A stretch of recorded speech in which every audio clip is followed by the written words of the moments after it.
Levítico capítulo 25, a partir do verso 35. Levítico 25, 35 ao versículo 55. Assim diz a palavra do Senhor nosso Deus. Se teu irmão empobrecer e as suas forças decaírem, então sustentá-lo-ás. Como estrangeiro e peregrino, ele viverá contigo. Não receberás dele juros nem ganho. Teme, porém, ao teu Deus, para que teu irmão viva contigo. Não lhe darás teu dinheiro com juros, nem lhe darás o teu mantimento por causa de lucro. Eu sou o Senhor vosso Deus, que vos tirei da terra do Egito, para vos dar a terra de Canaã e para ser o vosso Deus. Também, se teu irmão empobrecer, estando ele contigo e vender-se a ti, não o farás servir como escravo, como jornaleiro e peregrino, estará contigo até ao ano do jubileu, te servirá. Então sairá de tua casa, ele e seus filhos com ele, e tornará a sua família e a possessão de seus pais. Porque são meus servos, que tirei da terra do Egito, não serão vendidos como escravos. Não te assenhorearás dele com tirania, teme, porém, ao teu Deus. Quanto aos escravos ou escravas que tiverdes, virão das nações ao vosso derredor. Delas comprareis escravos e escravas. Também os comprareis os filhos dos forasteiros que peregrinam entre vós, deles e das suas famílias que estiverem convosco, que nasceram na vossa terra e vos serão por possessão. Deixá-lo-eis por herança para vossos filhos depois de vós, para os haverem como possessão, perpetuamente os fareis servir, mas sobre vossos irmãos, os filhos de Israel, não vos assenhoreareis com tirania uns sobre os outros. Quando o estrangeiro ou o peregrino que está contigo se tornar rico, e teu irmão junto dele empobrecer e vender-se ao estrangeiro, ou peregrino que está contigo, ou alguém da família do estrangeiro, depois de haver se vendido, haverá ainda resgate para ele. Um de seus irmãos poderá resgatá-lo.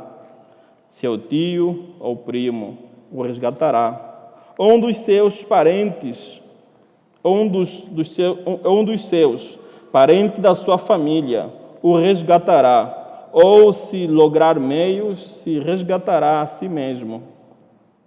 Com aquele que o comprou, acertará contas desde o ano em que se vendeu a ele até ao ano do jubileu. O preço da sua venda será segundo o número dos anos, conforme se paga a um jornaleiro. Se ainda faltarem muitos anos, devolverá proporcionalmente a eles, do dinheiro pelo qual foi comprado, o preço do seu resgate.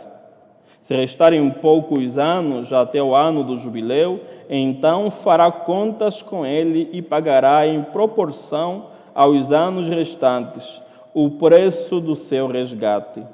Como jornaleiro, de ano em ano, estará com ele. Não se assenhoreará dele com tirania à tua vista. Se desta sorte se não resgatar, sairá no ano do jubileu, ele e seus filhos com ele. Porque os filhos de Israel me são servos, meus servos são eles, os quais tirei da terra do Egito. Eu sou o Senhor, vosso Deus. Oremos mais uma vez ao Senhor.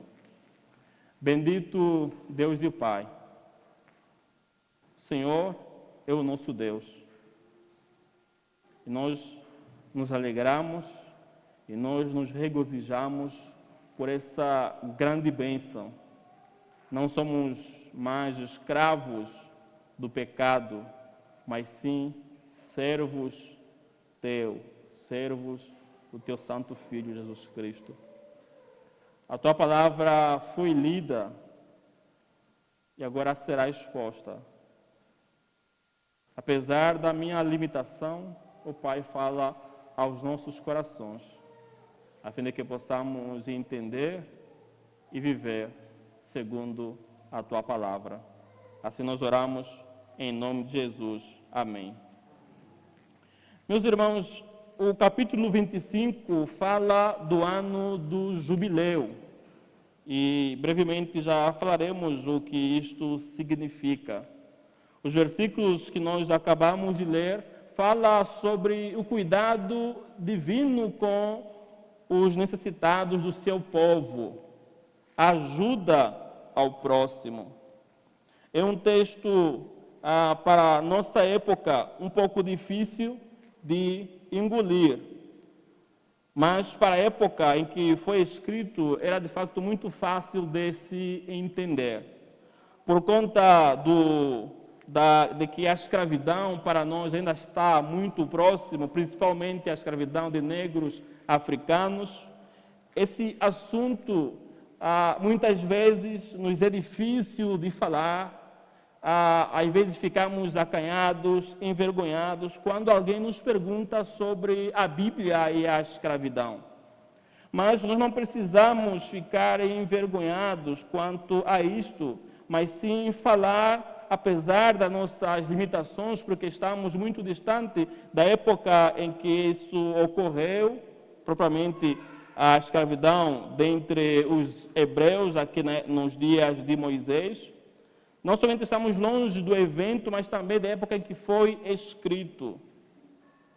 Então, nos é muito difícil de falar porque rapidamente fazemos confusão entre o tipo de escravidão daqueles dias com o tipo de escravidão praticada, por exemplo, por espanhóis, portugueses ou por árabes. Então, é de facto um assunto que, por esses motivos já mencionados, um pouco difícil de se tratar. Mas quando nós lemos a palavra do Senhor e a revelação progressiva, entendemos que, na verdade, o texto que foi lido nesta noite descreve o cuidado de Deus, do cuidado de Deus aos pobres de seu povo e também o dever do seu povo, aquele que é rico, de manifestar o seu amor pelo seu irmão pobre, dando os seus bens. Porque se nós somos exortados pela palavra do Senhor a dar a nossa própria vida em benefício do nosso irmão, por que é tão difícil distribuir também os nossos bens para com os nossos irmãos? Também por conta do comunismo, do socialismo, o assunto de ação social na igreja também nos é muito difícil de tratar. Para não sermos confundidos com progressistas, com comunistas, muitas vezes nós nos calamos e não queremos tratar sobre esses assuntos. Mas nós não devemos nem precisamos fugir desses assuntos. Devemos falá-los, tratá-los à luz da palavra do Senhor, porque toda a Bíblia fala sobre o cuidado de Deus por meio dos ricos do seu povo em favor dos necessitados. Na verdade, esse é o grande propósito de Deus, porque tem ricos dentre o seu povo. O ministério do rico dentre o povo do Senhor, escreveu João Calvino, é de fato distribuir, de fato dar, ajudar com seus bens o necessitado. E aquele que recebe essa ajuda deve então glorificar a Deus por esse cuidado. Os versos 35 ao verso 38, Nós temos aqui a proibição de explorar os pobres. Deus condena a usura e convoca o seu povo a ser misericordioso. A não ser lascivo, mas ser misericordioso para com aquele irmão que empobreceu. Nós sabemos que aqui o povo ainda não havia entrado na terra prometida em Canaã. E essas leis serviriam para quando o povo entrasse para a terra prometida. Então Deus dá algumas leis de como o povo deveria se comportar quando estivesse na terra que ele havia prometido a Abraão, Isaque e Jacó. Então Deus vai, por meio de Moisés, vai falar como a terra seria distribuída para as 11 tribos de Israel, porque sabemos que houve uma tribo que não recebeu terras, porque se dedicaria ao culto de Deus, que é a tribo de Levi. Mas outras tribos receberiam terras de acordo à quantidade, de acordo ao número de pessoas daquela tribo, de Judá e as outras tantas que existiam dentro do povo de Deus. E o Senhor, como o Deus amoroso, Ele vai então aqui descrever algumas leis para o seu povo quando eles entrariam para a terra prometida. Deus, por meio de Moisés, diz assim: se teu irmão empobrecer e as suas forças decaírem, então sustentá-los-ás. Os versos anteriores falam um pouquinho sobre leis de propriedades. Todos teriam direito à terra, mas por diversos motivos, algumas pessoas chegavam até mesmo a vender sua terra para se sustentarem. Diversos motivos poderiam levar alguém a vender suas propriedades para pagar uma dívida, para fazer alguma coisa a mais. Então, se o teu irmão empobrecer e as suas forças decaírem, Deus requer daqueles que fizeram bom uso dos seus bens, que sustentem esses irmãos que empobreceram. Como estrangeiros e peregrino, ele viverá contigo. Não receberás dele juros nem ganho. Teme, porém, ao teu Deus, para que teu irmão viva contigo. Não lhe darás teu dinheiro com juros, nem lhe darás o teu mantimento por causa de lucro. Não olhem para o lucro, mas olhem para a necessidade do teu irmão. Ele precisa da tua ajuda, ele precisa da tua assistência. Não olha pensando que você vai perder os seus bens por emprestar, sem esperar o lucro. Deus, então, proíbe que o seu povo entregasse o bem, seja dinheiro, seja alimentação, seja qualquer bem, esperando o dobro, como fazem o que aqui chamam de agiotas, né? Empresta algum dinheiro por conta de que muitas pessoas não têm a possibilidade de fazer um empréstimo ao banco. Então, tem algumas pessoas que isso já é o seu próprio negócio, dão algum dinheiro, por exemplo, R$1.000, esperando muitas vezes o triplo, esperando ou 2.000 ou 3.000 reais.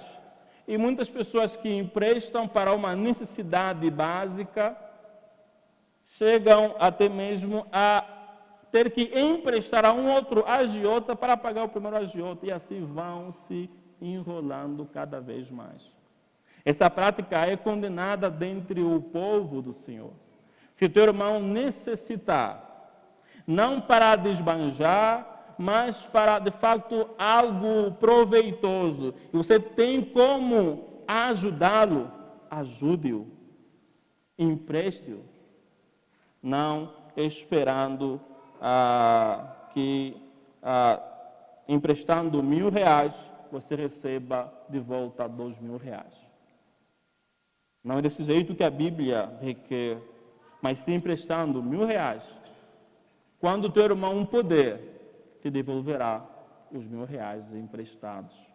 É assim que a palavra do Senhor nos orienta. Não lhe darás teu dinheiro com juros, nem lhe darás o teu mantimento por causa de lucro. E o motivo nós encontramos no verso 38. Eu sou o Senhor vosso Deus, que vos tirei da terra do Egito, para vos dar a terra de Canaã, e para ser o vosso Deus. Por que não se devia dar um bem com juros? Para evitar a exploração dos pobres. O objetivo dessa lei, meus irmãos, era proteger os israelitas em situação de vulnerabilidade. Cobrar juros de um necessitado apenas agravaria sua pobreza, tornando-o ainda mais dependente ou levando até mesmo à escravidão por dívidas. Porque muitas pessoas, não tendo como pagar essa dívida, então eles se ofereciam para servirem como escravos, porque eles não tinham como pagar. E essa era muitas vezes a estratégia de muitas pessoas. Eles davam, mesmo sabendo que a pessoa que está recebendo não terá condições de devolver. Então, a pessoa que recebe se veria obrigado a oferecer seus próprios serviços a fim de pagar esta dívida. Não se devia dar um bem com juros, porque Deus é o provedor. Israel era chamado a confiar em Deus como seu provedor. Emprestar sem juros demonstra essa fé na provisão divina e na comunidade da aliança. Deus é o nosso provedor. Você vai emprestar ao irmão necessitado, não eles pensarem assim, se eu colocar esse meu dinheiro no banco, eu não posso ganhar com juros. Então, dar a esse meu irmão necessitado, eu estaria perdendo. Esse modo de pensar é um modo mundano, não um modo de pensar segundo a palavra do Senhor. Não que seja errado você fazer investimentos financeiros no banco. Estamos a dizer o quê? É você deixar de ajudar o teu irmão necessitado, apenas olhando no lucro. Deus é o nosso provedor. Confie em Deus. Não devemos praticar os juros, porque o povo de Deus deveria viver em unidade e amor fraternal. Explorar economicamente um compatriota era contrário ao princípio de que todos pertenciam a Deus. Foi Deus quem os tirou do Egito. Eles pertenciam a Deus. Explorar o irmão quebrava esta aliança de Deus com o seu povo. E também o outro motivo pelo qual nós não devemos fazer a prática de dar o nosso bem esperando o lucro, por conta da lembrança da redenção. Deus relembra o seu povo de que Ele os libertou da escravidão no Egito. Levítico 25, 38. Assim, eles deveriam tratar seus irmãos com misericórdia, evitando práticas opressoras que os colocassem novamente em situação de miséria. Se eles no Egito eram escravos e Deus os libertou daquela condição, como você novamente quer levar o teu próprio irmão àquela condição?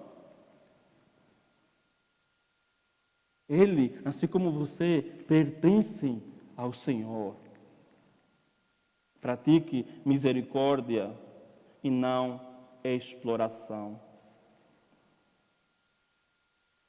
No Novo Testamento, esse mesmo princípio é lembrado pelo nosso Senhor Jesus Cristo, em Lucas capítulo 6, 34 e 35, onde o Senhor exorta seus discípulos a emprestarem sem esperar nada em troca, demonstrando o amor pelo seu próximo.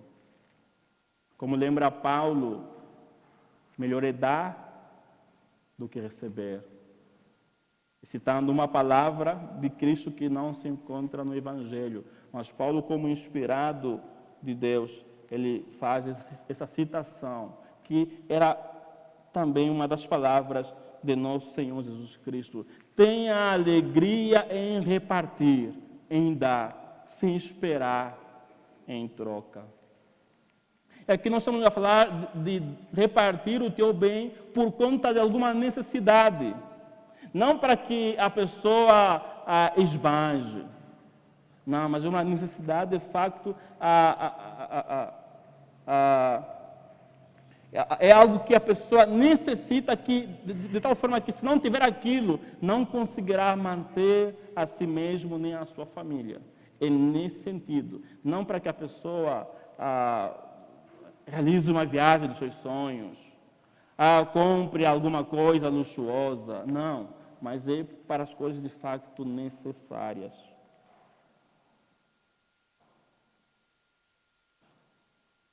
E a palavra do Senhor prossegue, dando algumas orientações para o povo quando eles entrassem à terra prometida. No verso 39 ao 43, nós veremos aqui a dignidade do pobre israelita e a proibição da escravidão entre o povo de Deus. Veamos mais uma vez. 39 a 43. Também se teu irmão empobrecer, estando ele contigo, e vender-se a ti, não o farás servir como escravo. Como jornaleiro e peregrino estará contigo, até ao ano do jubileu te servirá. Então havia um limite. Então sairá de tua casa ele e seus filhos com ele, e tornará a sua família e a possessão de seus pais. Porque são meus servos que tirei da terra do Egito, não serão vendidos como escravos. Não te assenhorearás dele com tirania. Teme, porém, ao teu Deus.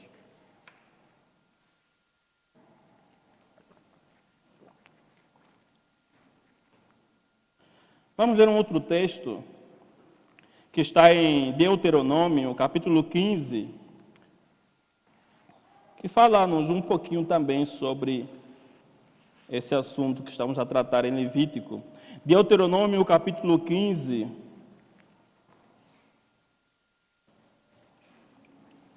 verso 7 ao 11, diz assim a palavra do Senhor: quando entre ti houver algum pobre de teus irmãos em alguma das tuas cidades, na tua terra que o Senhor teu Deus te dá, não endurecerás o teu coração, nem fecharás as mãos a teu irmão pobre. Antes, lhe abrirás de todo a mão e lhe emprestarás o que lhe falta, quanto baste para a sua necessidade. Guarda-te, não haja pensamento vil no teu coração, nem digas: está próximo o 7º ano, o ano da remissão, de sorte que os teus olhos sejam malignos para com teu irmão pobre, e não lhe des nada, e ele clame contra ti ao Senhor, e haja em ti pecado. Livremente lhe darás, e não seja maligno o teu coração quando lhe deres, pois por isso te abençoará o Senhor teu Deus em toda a tua obra e em tudo o que empreenderes. Pois nunca deixará de haver pobres na terra, por isso eu te ordeno, livremente abrirás a mão para o teu irmão, para o necessitado, para o pobre na tua terra. Então, esse texto de Levítico reforça o que nós lemos no verso 35 ao 38.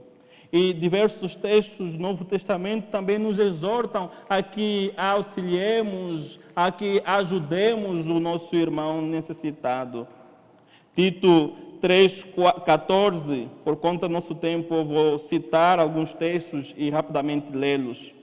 Tito 3,14 diz: agora quanto aos nossos, que aprendam também a distinguir-se nas boas obras, a favor dos necessitados, para não se tornarem infrutíferos.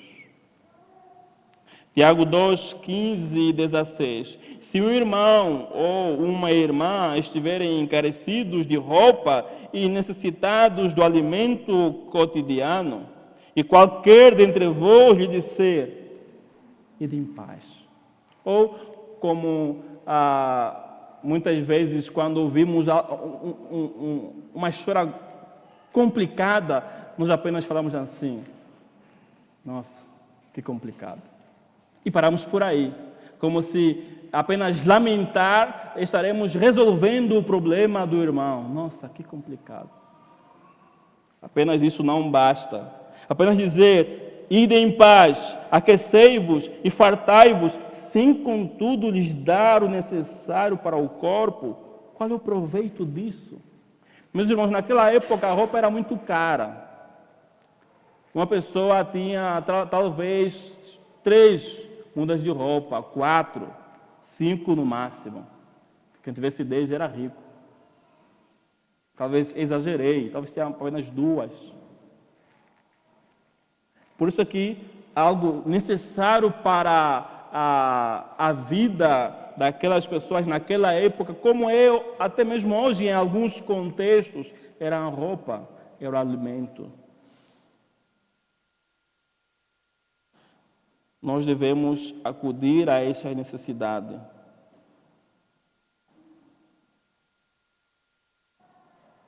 Primeira João 3,17.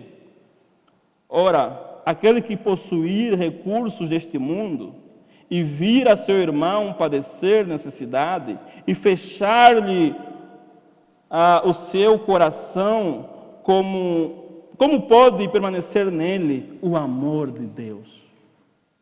Diz aqui, a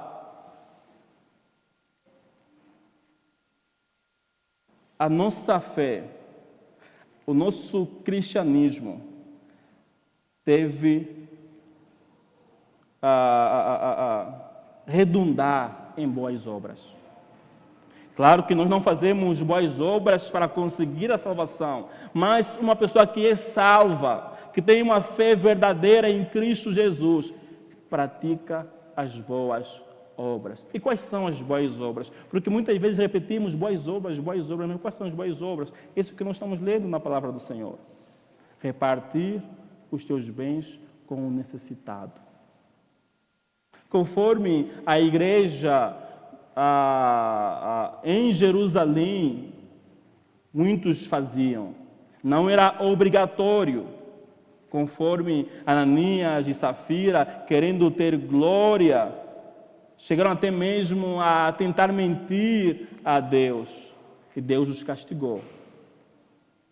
Mas oferecer o teu bem em favor do necessitado é um ato de amor, é um ato de misericórdia, não para tentarmos receber glórias humanas.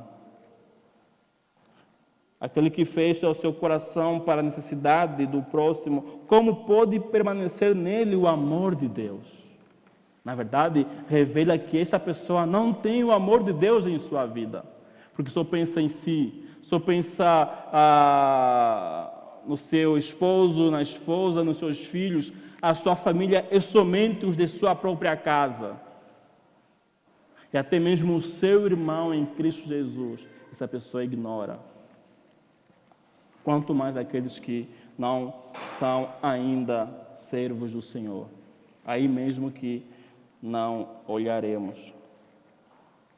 Agora, falando de escravos hebreus, conforme versos 39 ao 43, Vamos ler mais uma vez em Deuteronômio 15, agora a partir do verso 12 ao 18, que nos fala um pouquinho sobre a servidão de um israelita. Deuteronômio, capítulo 15, 17 a 18, diz assim: Quando um de teus irmãos, hebreu ou hebreia, te for vendido, 6 anos servir-te-á, mas no 7º o despedirás fora, em liberdade. E quando de ti o despedires fora, não o deixarás ir vazio.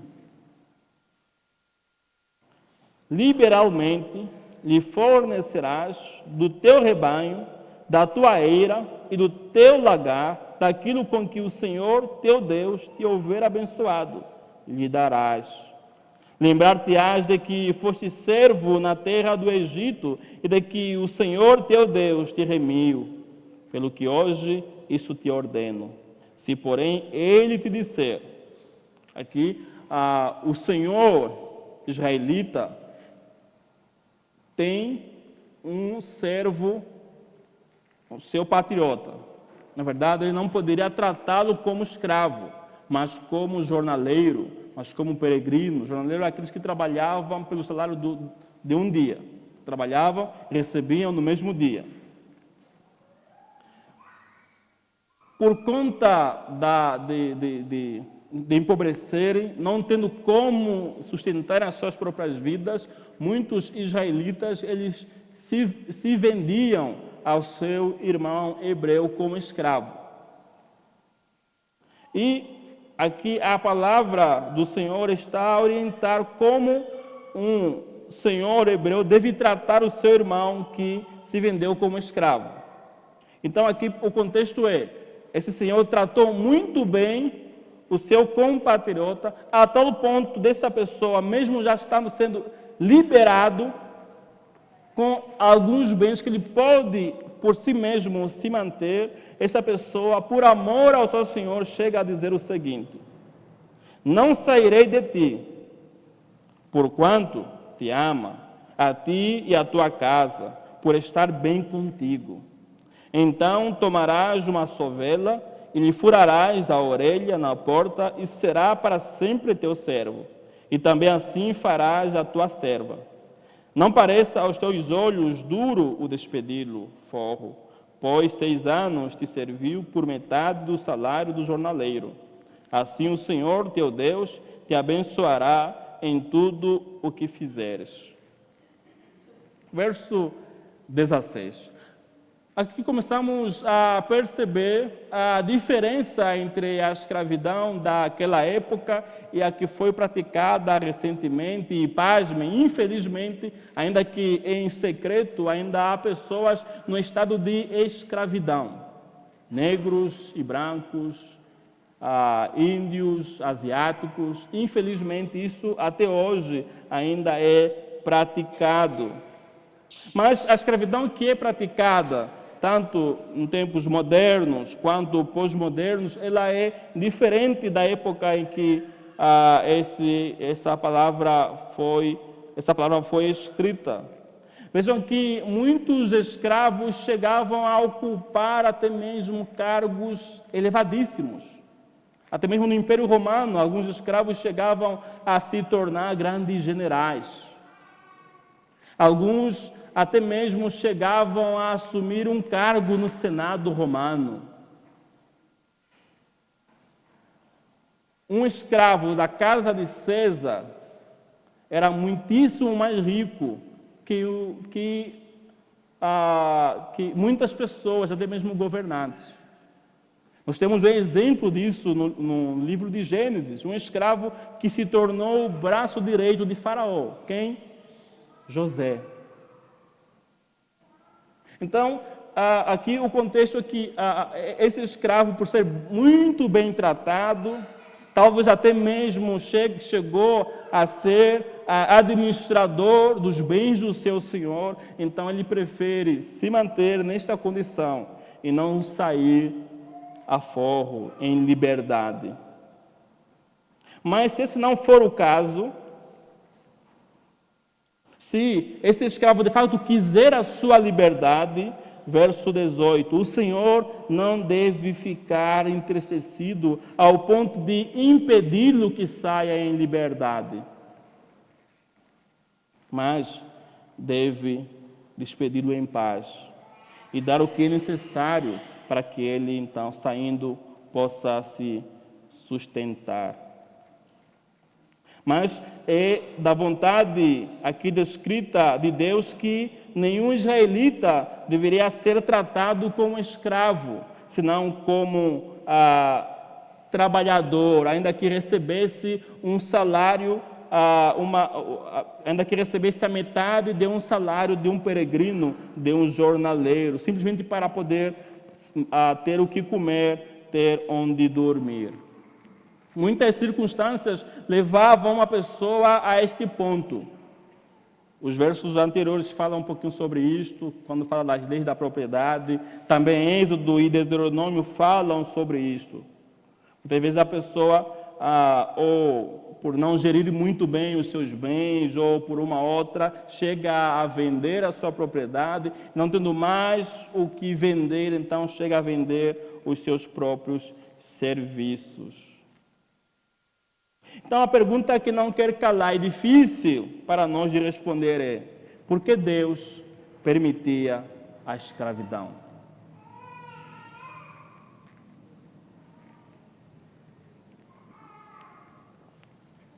Por que Deus permitia a escravidão?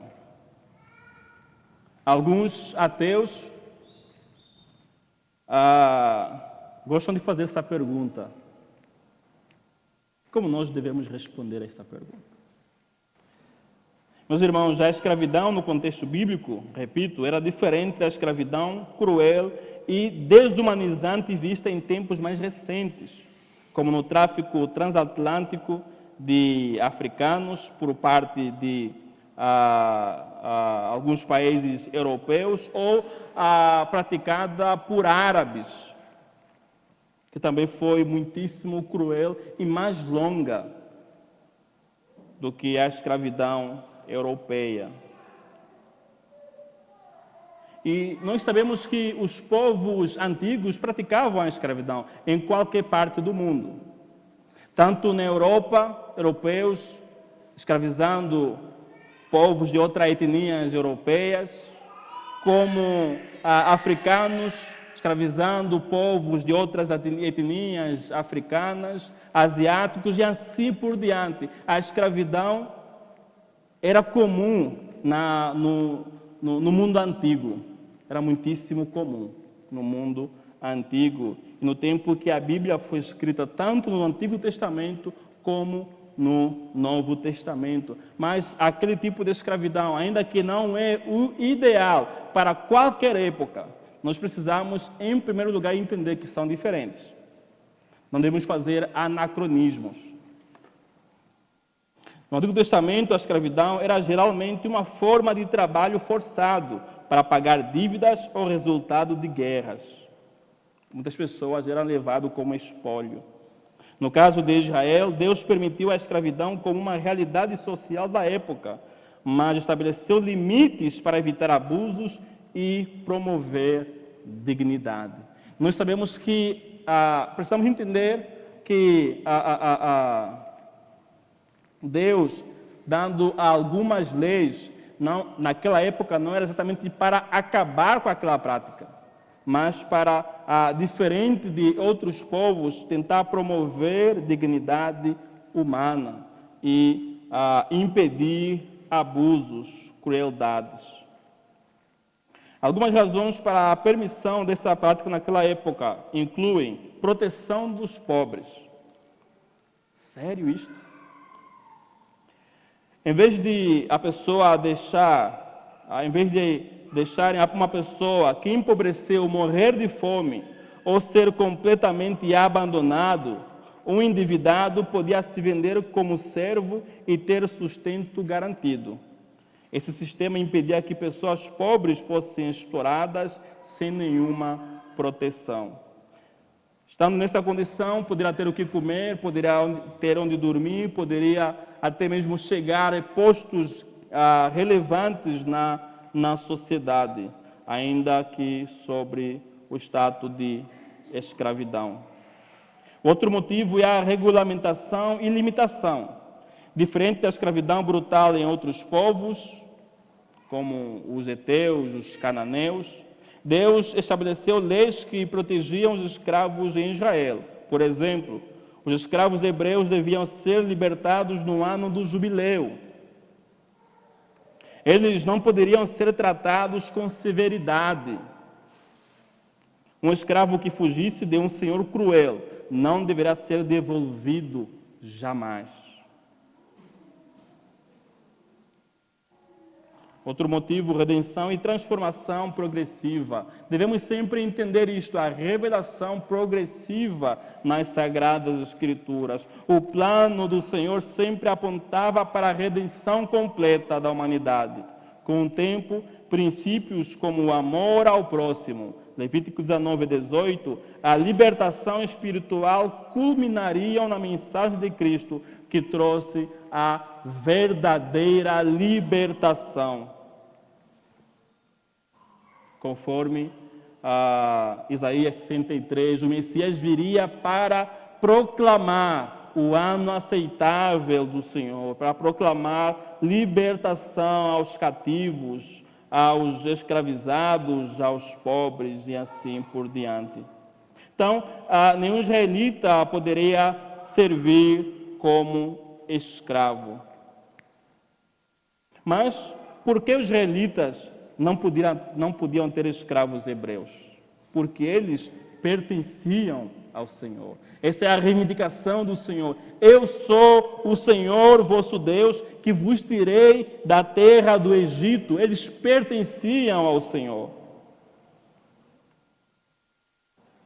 Os israelitas formavam um povo separado por Deus, uma comunidade baseada na aliança. Escravizar um compatriota seria contrário ao princípio de unidade.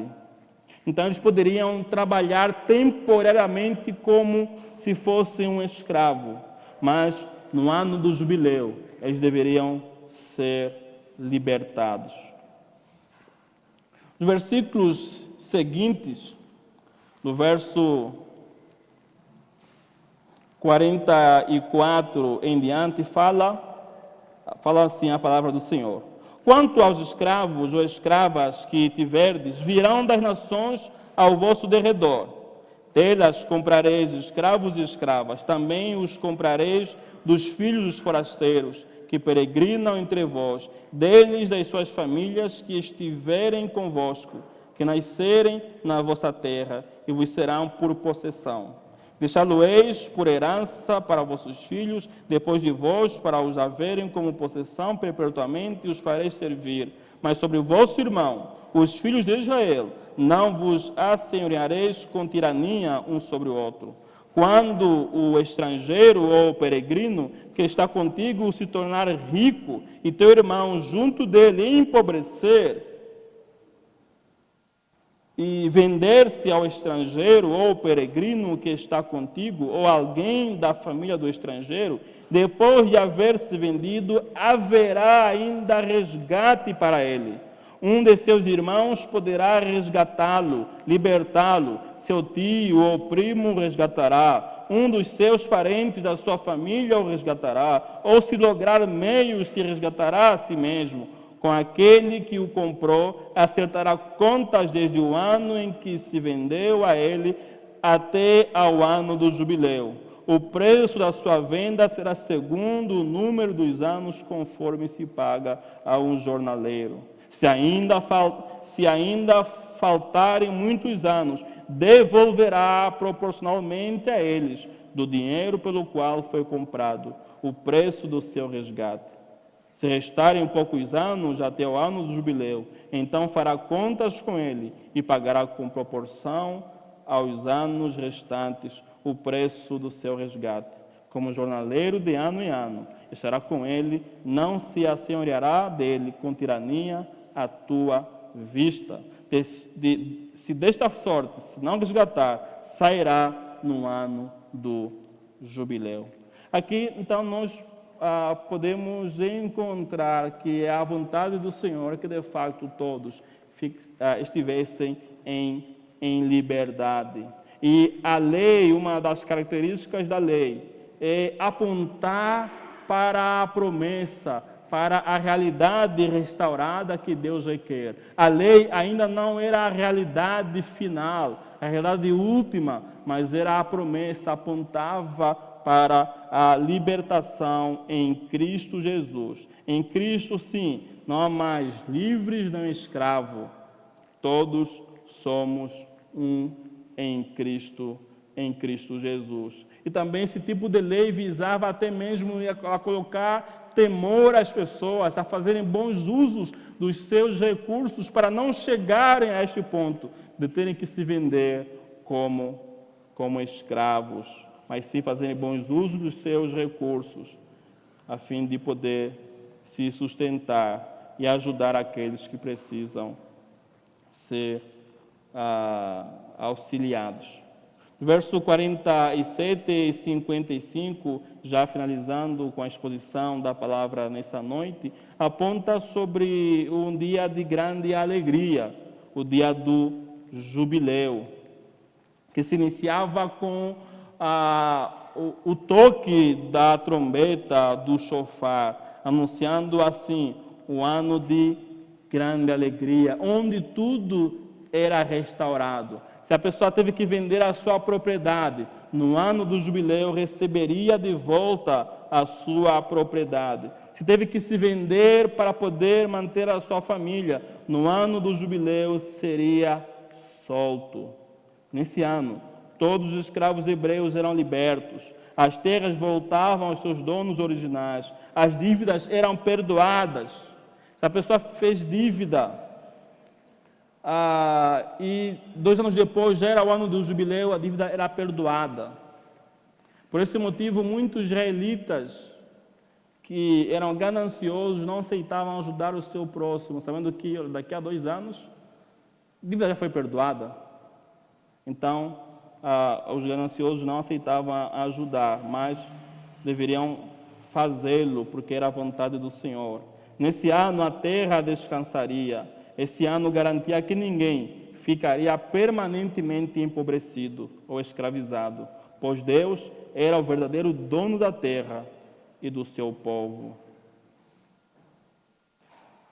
Em Lucas 4, 18 e 19, o Senhor Jesus Cristo vai então fazer referência a este ano do jubileu, quando diz: o Espírito do Senhor está sobre mim, porque Ele me ungiu para evangelizar os pobres, enviou-me para proclamar libertação aos cativos, restaurar a vista aos cegos e pôr em liberdade os oprimidos, e proclamar o ano aceitável do Senhor.